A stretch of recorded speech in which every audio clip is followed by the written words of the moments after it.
Hi. Hope you're comfortable, ready to learn some math, because we're going to do lesson 2. We're going to talk about multiplying polynomials. Here we go. So we're going to multiply 28 times 27, and we're going to use an area model. What is that going to look like? Well, I'm going to go ahead and make a rectangle. And if we were to split 28 up into two pieces, like 20 and 8, well, the 20 would be much bigger, right? So we'll have that. And over here we'll have 20 and 7. So it would look something like that. Well, if we were to calculate areas, the area of this square would be 400, right? The area of this rectangle, 160. The area of the rectangle here in the lower left-hand corner is going to be 140. And the area of our remaining rectangle is going to be 56. All right. So in other words, we could say that 28 times 27 is equal to 20 plus 8 times 20 plus 7. If we were to add up our areas, which looks a lot like what we would get when we FOIL this, right? If we were just to distribute. FOIL is just an ordered way of distributing each of these values, right? 20 times 20 is 400, 20 times 7, 140, 8 times 20, 160, and 8 times 7 is 56. We add that all together, and we get that 28 times 27 is 756. All right. So that's just an intro, getting us ready to do this tabular method of multiplication. All right, so in this case, all the work is done here. We're just going to explain it. So that x squared in the top left rectangle there is just x times x. The 8x is 8 times x. 7x is the 7 times x, right? So we're doing the column times the row. And then 8 times 7 will give us the 56. So then it looks like x plus 8 times x plus 7 is going to be equal to x squared plus 15x plus 56. Awesome. And we're going to get into a specific example of that right now. All right, so let's use the tabular method. I actually want to do it both ways. I'm going to distribute and use the tabular method. So first thing I'm going to do is to distribute it. So if I'm going to go ahead and rewrite the problem.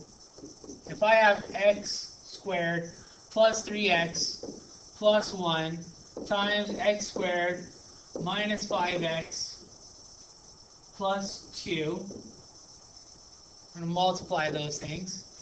Well, if I'm going to use a method of distribution, that means that each term in this x squared plus 3x plus 1 has to multiply every term in this quantity x squared minus 5x plus 2. So let's do that. X squared times x squared is x to the 4th. Remember, when we're multiplying things with exponents, we add our exponents. X squared times negative 5x is negative 5x cubed. X squared times 2 is 2x squared. 3x times x squared is 3x cubed. And 3x times 5x, negative 5x is negative 15x squared. And 3x times 2 is 6x.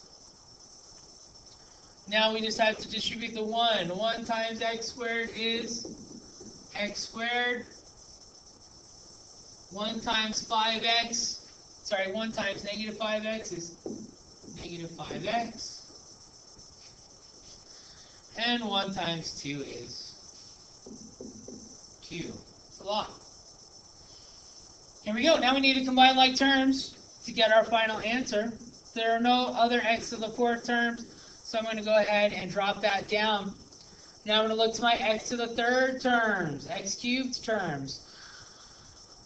I only have 2, negative 5x cubed and positive 3x cubed, so that's going to give me negative 2x cubed. I'm going to look to my x squared terms, and I have 3 of them. I have 2x squared minus 15x squared plus x squared, which is going to give me negative 12x squared. All right, next I'm going to look to my x terms. I only have 2. I have 6x and 5x, so when I add those, 6x and negative 5x. When I add those, 6x minus 5x is positive x. And there are no other constant terms, right? Terms in there that are just a number without a variable. So I'll drop down the 2. And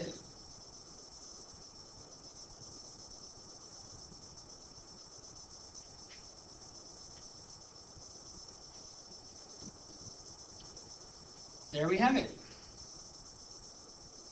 Now, let's do this same thing.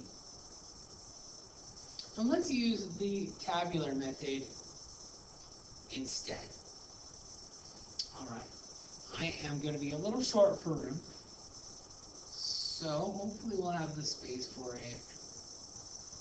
So let's make a little more space. Space for it right here. All right, so when we're doing the tabular method, I'm going to put one of my expressions on the top. So we have x squared plus, and I'm not going to actually put the plus in there. It's unnecessary. We're just writing the terms. It's assumed that it's positive if I don't put a negative sign, right? So we've got 3x and a 1 here. We have 3 terms that we're multiplying it by. We have x squared, negative 5x, and 2. And now that's going to form a nice grid, just like that. Okay, now what I'm going to do is I'm going to multiply my column and row. So in other words, in this very top left-hand box, I'm going to have x squared times x squared, which is x to the 4th. I can work on this in any direction, but I'm going to go ahead and go vertically from top to bottom. So x squared minus 5x, x squared times negative 5x is going to be negative 5x cubed. And then x squared times 2 is 2x squared.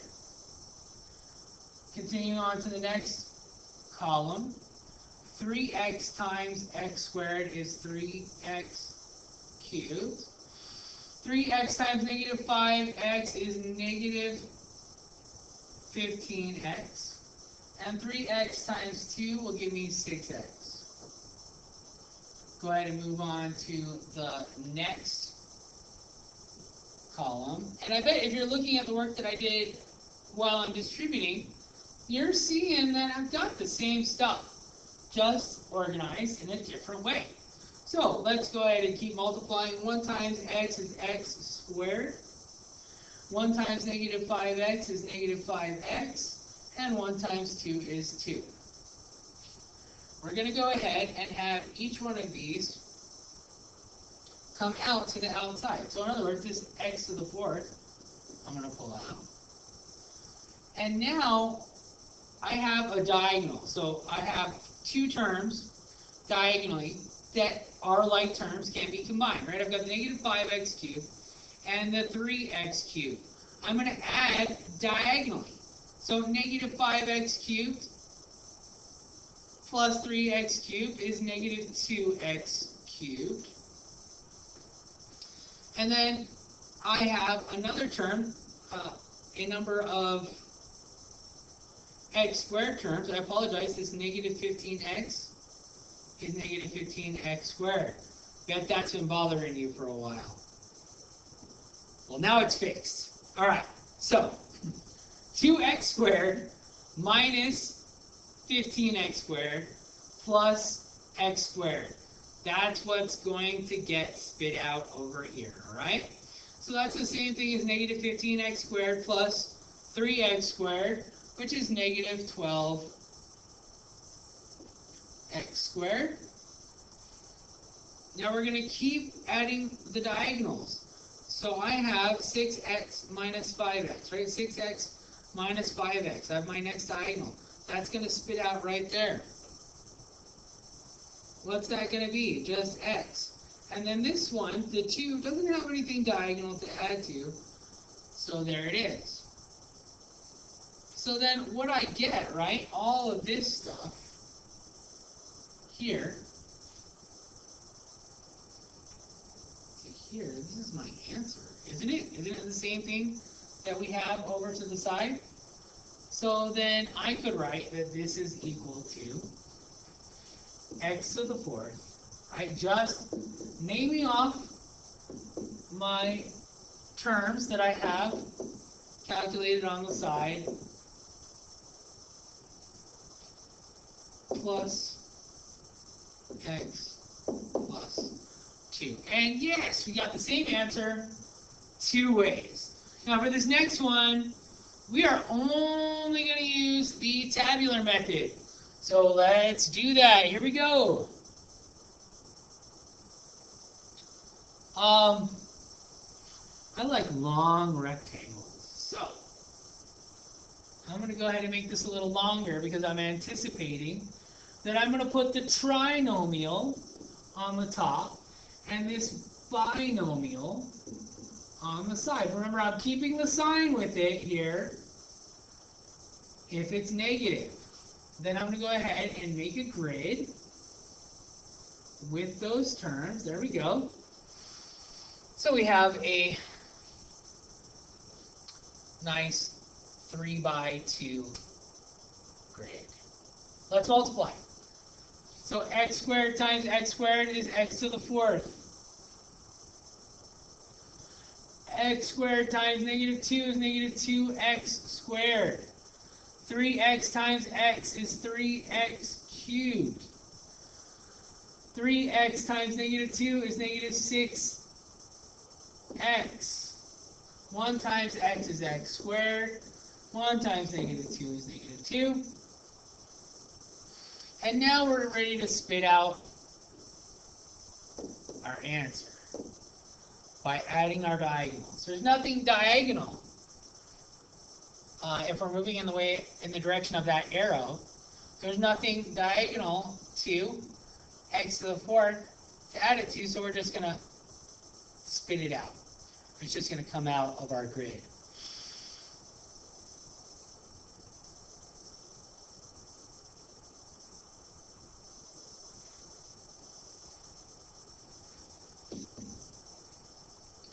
All right, but what in the world? What just happened? I can't add negative 2x squared and 3x cubed. This doesn't work. What happened?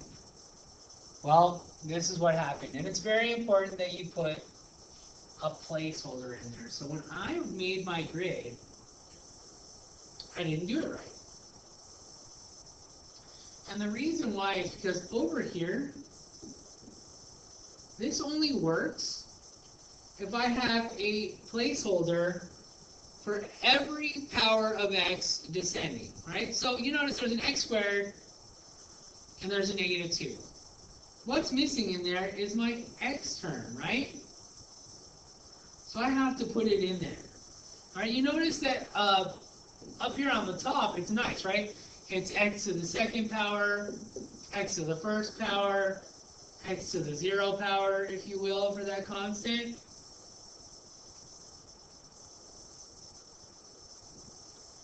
Now it's going to work, right? So this tabular method only works if you put in a placeholder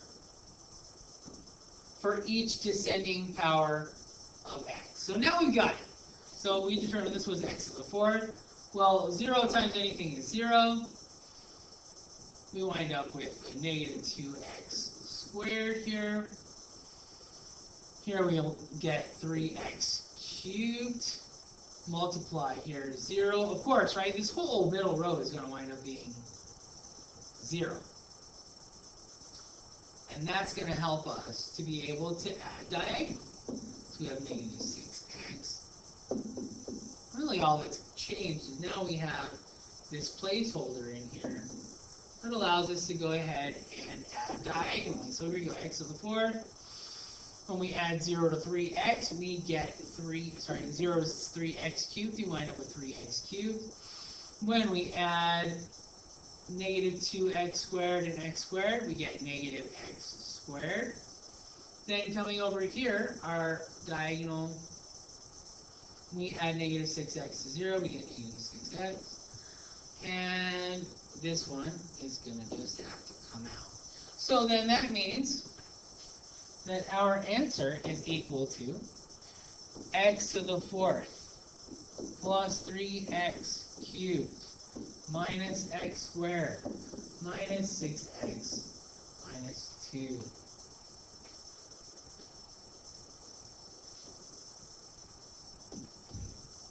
All right.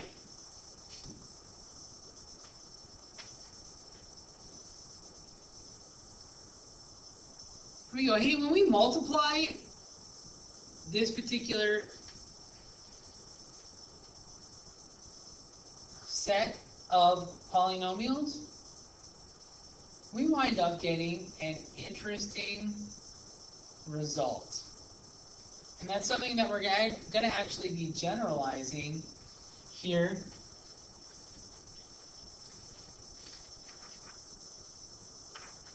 later on in other lessons, right?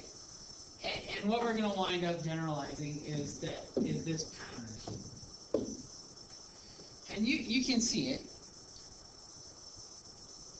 And it turns out to be an identity. We're gonna find out a lot more about it, right? So what we're saying is that x minus 1 times x to the 4th plus x cubed plus x squared plus x plus 1. You notice that we have all descending powers of x, and we have some x minus 1 here when we're multiplying. That is equal to x to the 5th minus 1. Interesting.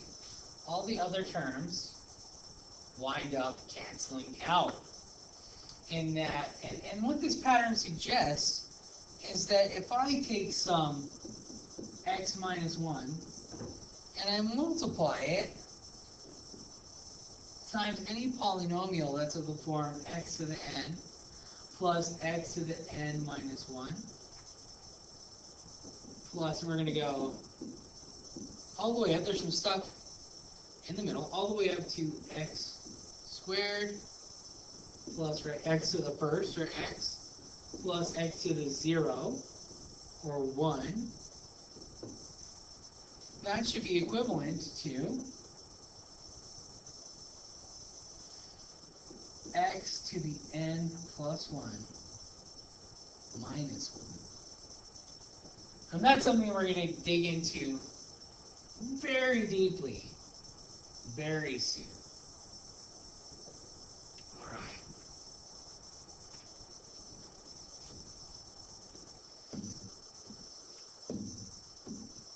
All right.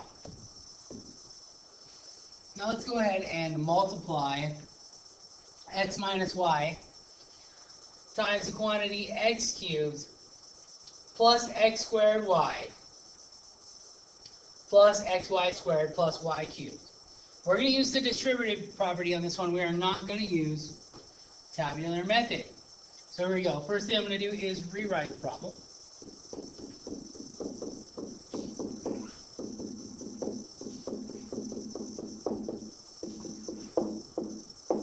All right. And let's go ahead and distribute. First I need to distribute the x. So x times x cubed is x to the fourth. X times x squared is x cubed. X times x squared y, my bad, is x cubed y. X times xy squared is x squared y squared. And x times y cubed is xy cubed. There we go, we're finished distributing x. Now let's distribute this negative y. Negative y times x cubed is going to be negative x cubed y. Negative y times x squared y will be negative x squared y squared. And negative y times x y squared is going to be negative xy cubed. And lastly, y times y cubed, negative y times y cubed will be negative y to the fourth. Okay? Now we need to combine like terms. Which terms are alike? Well, there's no x to the fourth term, so we are just going to go ahead and drop that down. Are there any x cubed y terms? Yes, there are. There are two of them. You see them right here? X cubed y and x cubed y. Ooh, those are going away. Excellent. All right, let's go on and look and see if we can find an x squared y squared term. Hey, the same thing just happened. There it is. Those two are going to cancel out. Same with our xy cubed terms, and the only thing that's going to be left is negative y to the fourth. And that is done. Okay, now let's look at the next one. And this is going to bring about an interesting property. So I'm going to just go ahead and rewrite the problem.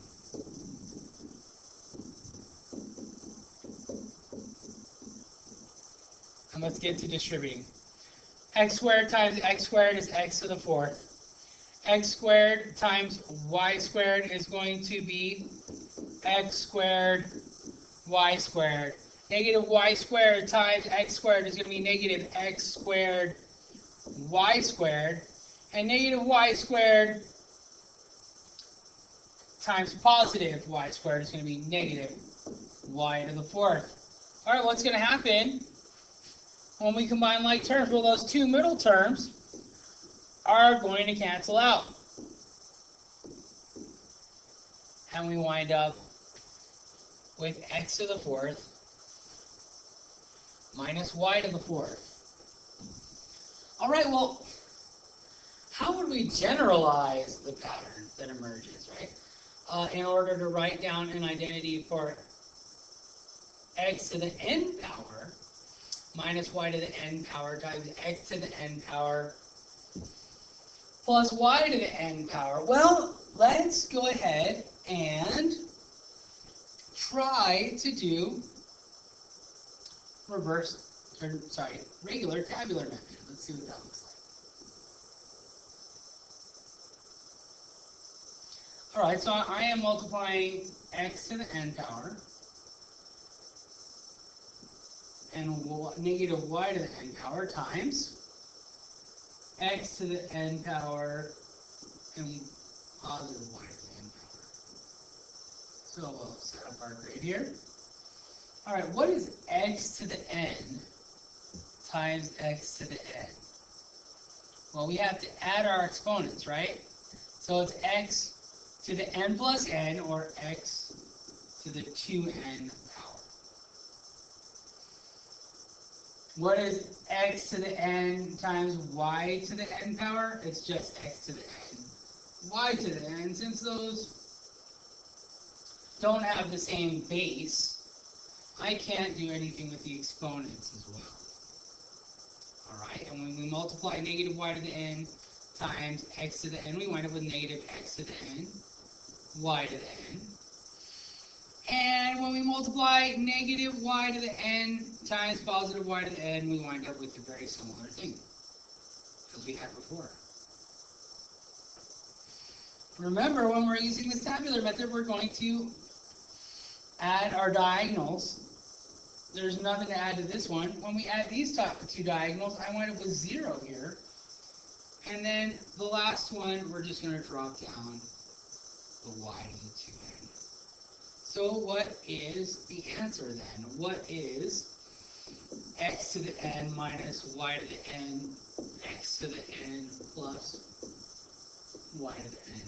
It's going to be equal to x to the 2n minus y to the 2n.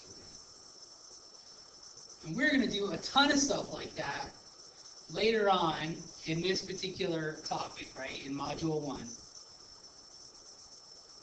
And you guys are going to get super good at it.